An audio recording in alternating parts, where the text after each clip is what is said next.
The Adventures of the Saint, starring Vincent Price.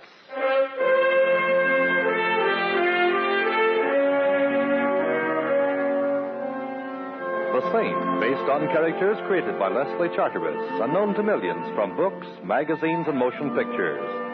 The Robin Hood of modern crime is now transcribed for radio, starring Hollywood's brilliant and talented actor Vincent Price as the Saint.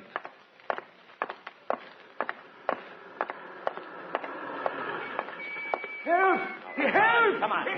No. Hey, what's going on here? This is my car here. No. Stop it. Hey, cut it out. Stop it. What's the idea? Now let that man alone. Look, you keep out of this, buddy, or I'll... Well, that ain't the Saint. It's euphonic, but slightly ungrammatical, Mac.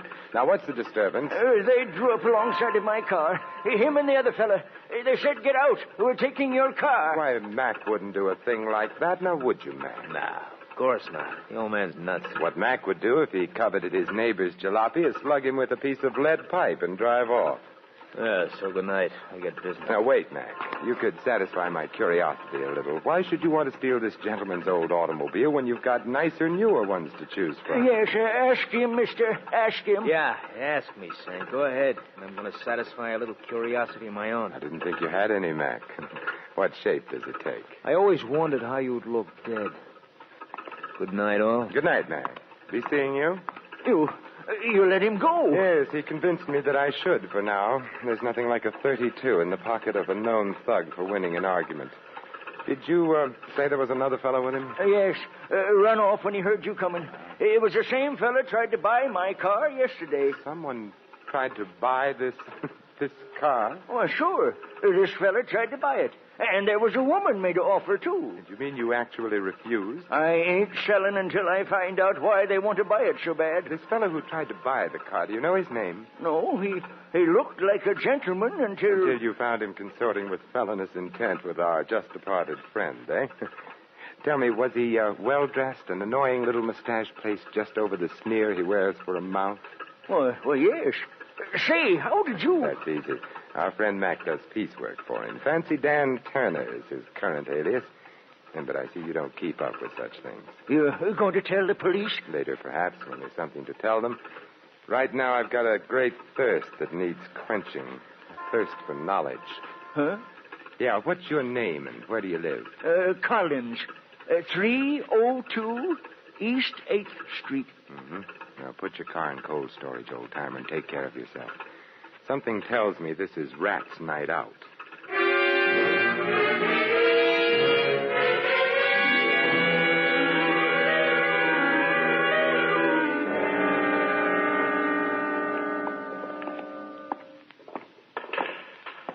Hello, Smitty.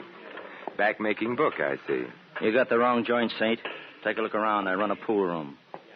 You interested in a horse? No, a man. Well, like I said, Saint, you got the wrong joint. His name's Mac. He hangs out here. Now, where is he? In the back room? I'm the three monkeys, Saint. Deaf, dumb, and blind. The only Mac I know is a truck. Oh, then if you don't mind, I'd like to look in your back room and see if he's parked there. I mind. But you won't even know, Smitty. You're deaf, dumb, and blind. Oh, have a heart, Saint. I ain't got no back room. And besides, last time you dropped in my place, a lot of my customers started patronizing elsewhere. Including you, Smitty, remember? I've only been back from the gray place a week, and I ain't forgetting it. Oh, come on, Saint. Be a good guy. Beat it, huh? No, Smitty. Let him stay a while. Hello, Mac. I was hoping you were smart enough to go home and get some sleep. How could I sleep with you out roaming the streets, Mac? You know how I worry. Yeah, too much. What does he want, Smitty? You. Why, Saint? I want to talk with Fancy Dan Turner. What about? Now, let's not be coy, Mac. It doesn't become you. I want to ask Turner why he's trying to steal a jalopy from an old man. Well, what do you know? I got a surprise for you, Saint. I'll take it to him.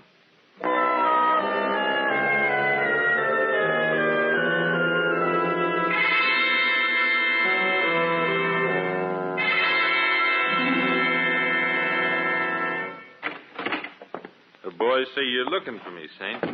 The boys are right. So you found me. So?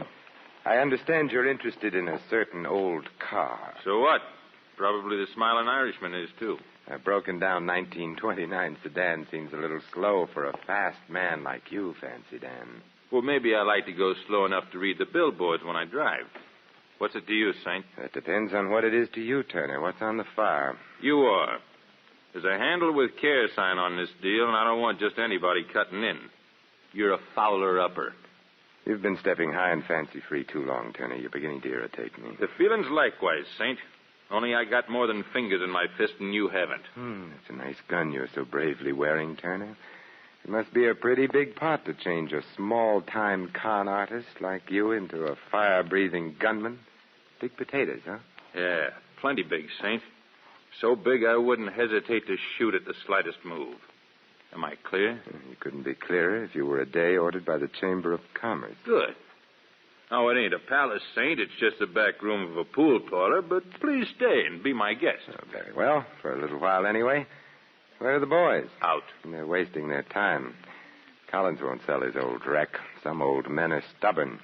And Collins seems like a hard man to intimidate. Well, that all depends on who's doing the intimidating, Saint. Now, Mac's a chowderhead and Smitty's even worse, but put the two boys together and you'll get a job of work done.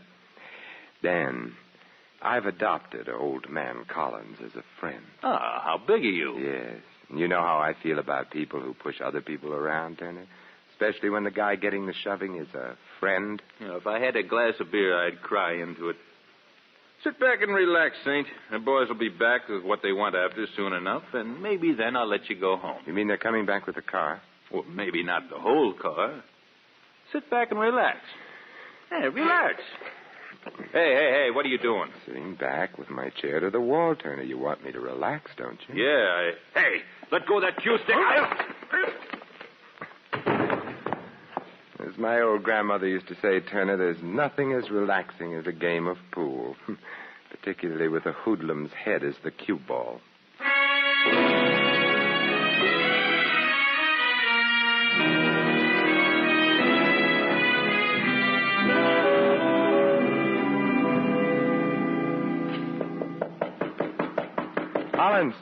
Collins, open up. You wouldn't be from the police now, would you? No, I'm no more a policeman than you are, old man Collins. Come in and be welcome, then. Where's Collins? The old man, he's here. Where? Behind the sofa. But if you're of a mind to look at him, make it a quick look. Dead? Very. How? Every way. Beaten, stabbed, and tortured. Maybe even shot, for all I know. Yes, and for all I know, maybe you've got a gun with an empty chamber, for all I know. Bless me, no. Me business doesn't allow it. Just what sort of business are you in, Irish? The name's O'Brien. Ah. When a job is pulled and the police go after the boys who pull it, I make an end run and go after the swag. Or at least part of it. Oh, I see. What's the swag here? Collins' wallet? Not unless there's 400 grand in it. 400? Oh, no, I'm afraid you'll find the old man a few cents short. Who killed him? Not I. How do I know? You don't. You're right. What brought you here? Why, I'm here about the old car, of course. You want to buy it? Certainly, don't you? Say, maybe you're not being cute. Maybe you really don't know about the... About what? Well, now, I'm greatly relieved. When I first saw you come through that door, I said to myself, O'Brien, here comes some more competition. But I see you're not. I'm relieved, laddie. Greatly relieved. Turner is competition enough, eh? Yes, but Turner and his ugly ducklings are nothing compared to... Who? In time. I got here just a minute before you, laddie. The old man was dead when I arrived. Beyond that, I know nothing. Get down. Oh, O'Brien! Competition. Getting worse. All the time. I'll call the doctor. No. Thanks, laddie. Lay off this frolic. He'll get you next. You're gonna die, mister. You're gonna... O'Brien, the old man's car, what... Well, I guess I'll have to try another angle. This one's pretty dead.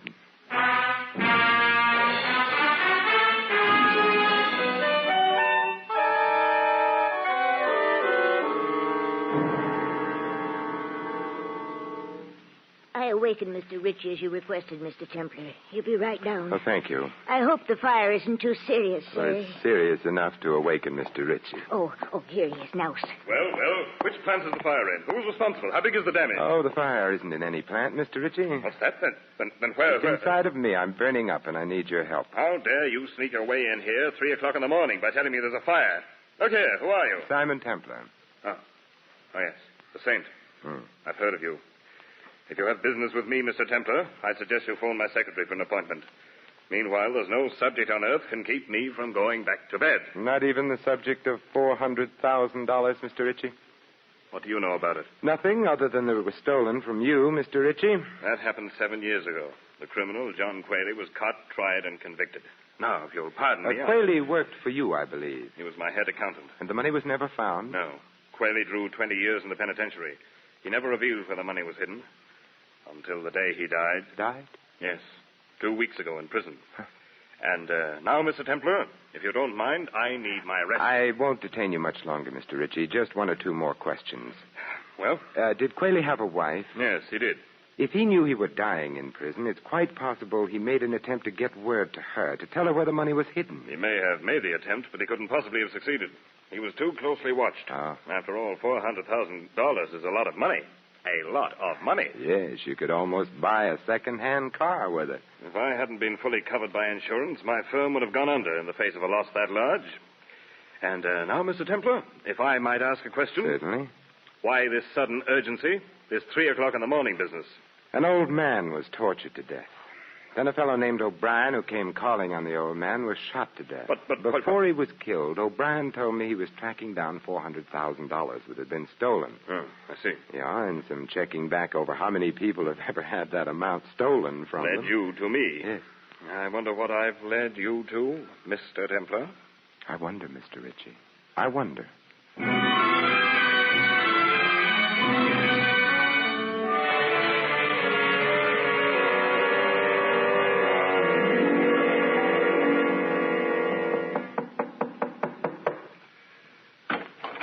Yes? What is it? Mrs. Quayle? What do you want? Several things, Mrs. Quayle. Like what? A murderer. You've got the wrong apartment, mister. An old automobile. No sale. Anything else? Maybe you'll buy this, Mrs. Quayle.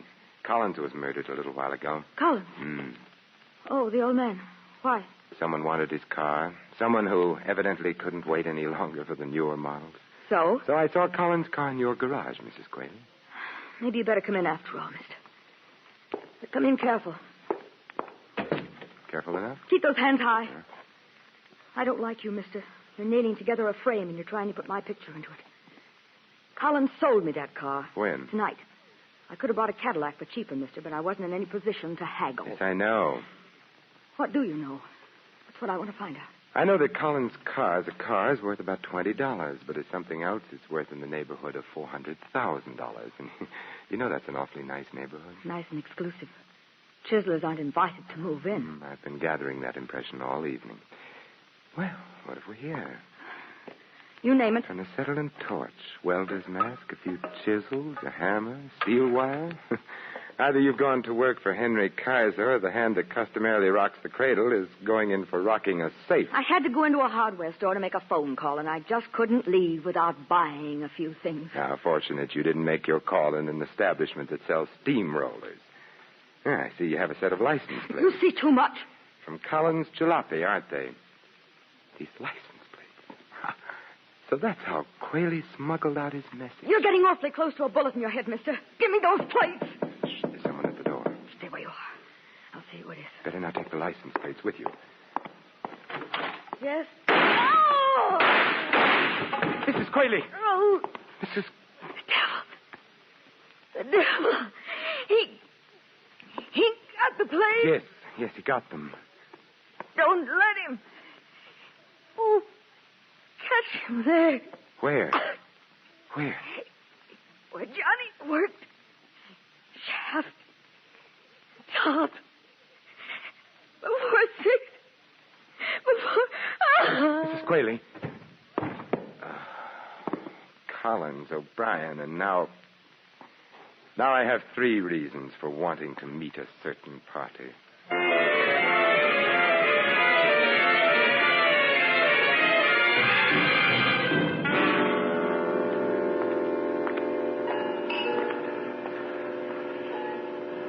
Taxi! Hey, taxi! They don't stop sometimes when it's so early in the morning, Saint, because they're on the way back to the garage. Well, what brings you out so early, Mac? Looking for a drunk to roll? Just looking for you, Saint, just looking for you. See here what I got in my hand? Oh, there goes that coy streak in you again, Mac. All right, so it's a gun.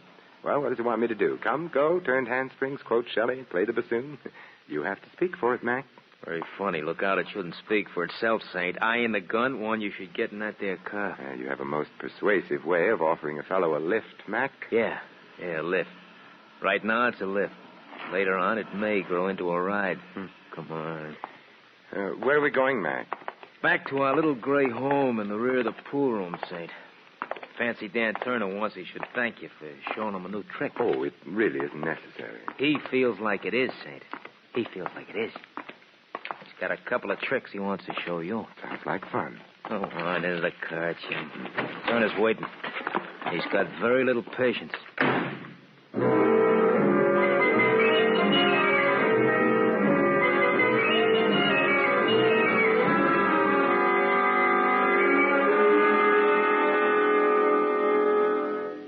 Nice to have you back with us, Saint. I missed you. From the looks of that bandage on your skull, Turner, I'll bet you wish I'd missed you. Not now, I don't, Saint. It's a nice feeling having you here, knowing that I owe you something. I pay my debts, Saint.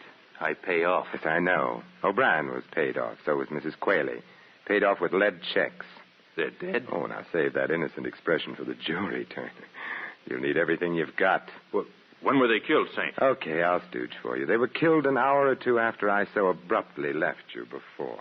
Oh, well, I'll have to find another pigeon, Saint. My alibi's fat. How fat, Turner? City hospital. Having Remember the Saint embroidered where a cue stick hit me. And Smitty and Mac were there, too, to see me through it. Hospitals have records, Saint. We're clean. We're clean. Huh. Then you've got a competitor you don't know about, Turner. Yeah, looks that way. For a job that was supposed to be as simple as this one, I got too many competitors. I wonder how come. Who fingered the job for you, Turner? Who told you Qualey got word out to his wife about where the money was? I got nothing for you, Saint. Smitty, wasn't it? Smitty just finished a stretch up the creek.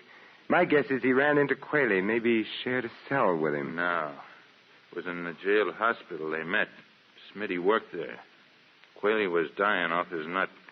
Smitty made him talk. Yeah.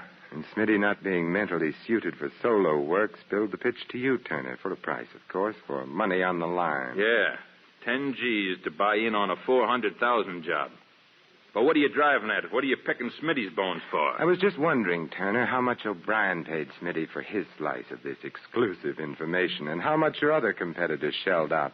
The one who happily goes around killing people. What do you mean? If you ask me, Turner, your pal Smitty is the sort of rat that even rats on rats. He sold Qualey's secret 3 times that we know of.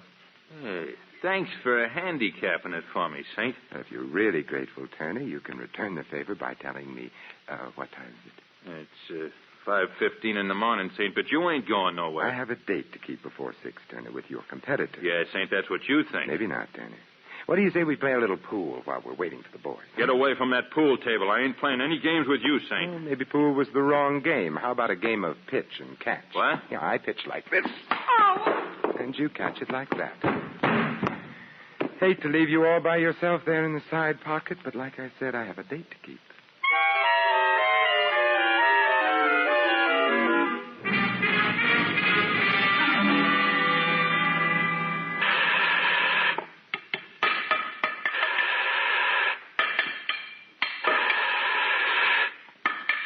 Well, Mr. Ritchie, get enough sleep despite my interruption? I wasn't really asleep when you called on me, Mr. Templar. I know, Mr. Ritchie. Your hair was a little too carefully combed for a man who's been suddenly awakened and told he's having a fire. You're very clever, Mr. Templar. But not clever enough to catch you before you committed 3 murders. So you're Smitty's silent partner, huh? See what low company's gotten you into, Ritchie? Yes, I see. $400,000. Buried in the siding of this elevator shaft. And with the help of this acetylene torch, it'll be all mine. A very ingenious fellow, Qualey. And to think the money never left this building. The place where Johnny worked. Yes, he was ingenious. It was very smart of him to use his prison job making automobile license plates as a means of smuggling out the information to his wife.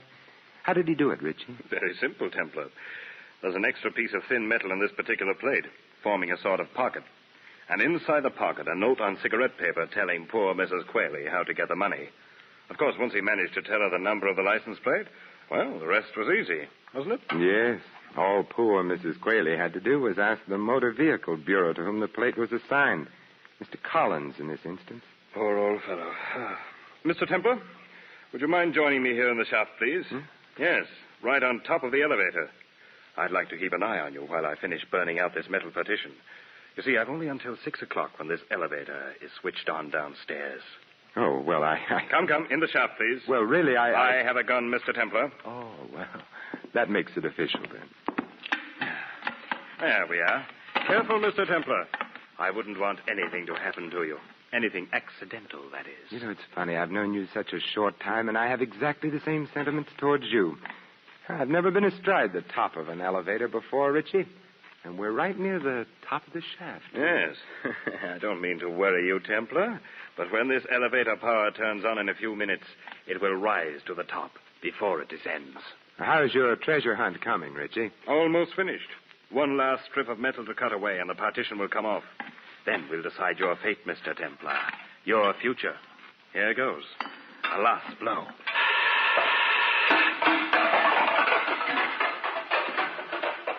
It's there.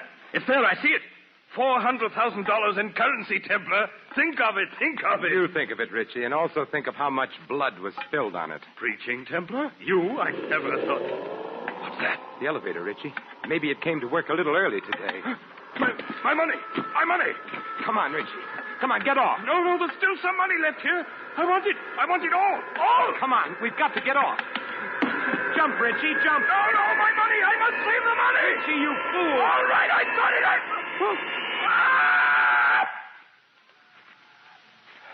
Yes, Richie.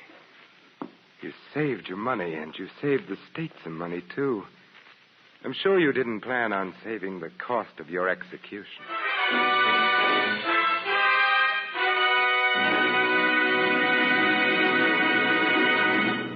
You have been listening to another adventure of the Saint, the Robin Hood of modern crime. This is Vincent Price inviting you to join us again next week at this same time for another exciting adventure of the Saint. Good night.